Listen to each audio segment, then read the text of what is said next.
မြင်းလက်နဲ့ပြန်လာမယ်အစ်စ်လား ငါတထေးတွေအများကြီးမြင်မှုပါတယ်ဟာအဲ့လောက်ကြီးတော့ဟုတ်မနေပါဘူးအဲ့ဒီဖွားကြီးတားလားမမလေး မြင်းအစ်စ်နဲ့ဒီမှာဘာအားလိုက်ချာနေရလဲ ငါသားအဲ့ရှိုးဆိုတဲ့ဟာမကိုလူကျင်တယ်မလားရအောင်သာယူစမ်း တချပြီနော် ချငါသားချလာချ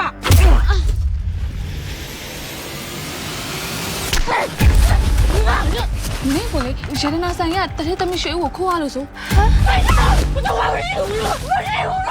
ကျမတို့မျိုးရိုးစစ်စစ်ထိမ့်သိမ်းလာတယ်အထက်တန်းစားသွေးတွေထဲမှာဒီလိုကောင်မျိုးလုံးဝအဝင်မခံနိုင်ဘူး လက်ထက်စာချုပ်မှာတရားဝင်လက်ထပ်ပြီလို့ ရွှေကုမင်းမဖြစ်ပြီးသွားပြီ ကျောက်ကျမကောင်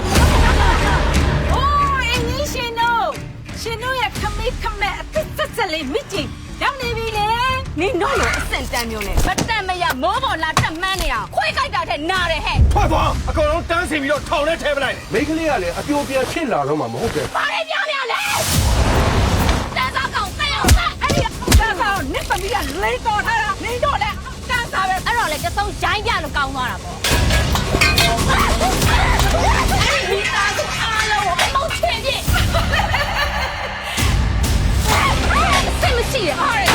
ဒါတော့မိုက်ပါတော်သူဘာကြီးကြောက်ခံမယ် အဲ့ဟာမအောင်နင့်ကိုယူခိုင်းတာလေနှိစဖို့သူတို့ဇန်းတင်တဲ့သမီးကိုငါသားယူနေတဲ့ဆိုငါပြချင်တာလိုချင်တာ ငါမောင်ရုံမာသွားတယ်မင်းတို့မိသားစုငါဒီတက်မကြည့် တတ်မတဲဘူး ထွက် တတ်ပြစ်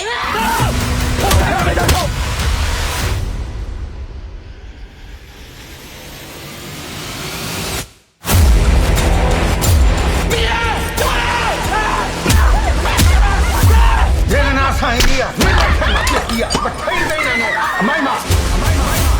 ယူရောမယ်ယူရောမယ်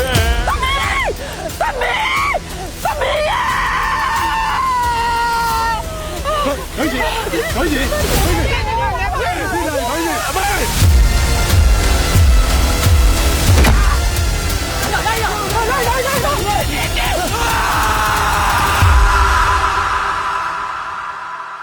ကံကြောင့်ဆုံလာရတဲ့သူတွေဟာကံကုန်သွားပြီဆိုရင်ဖြင့်ခွဲခွာကြရတာပါပဲဒီလောကကြီးထဲမှာအားလုံးကခဏတာလာတဲခိုကြတဲ့ကံဧည့်သည်တွေပါပဲ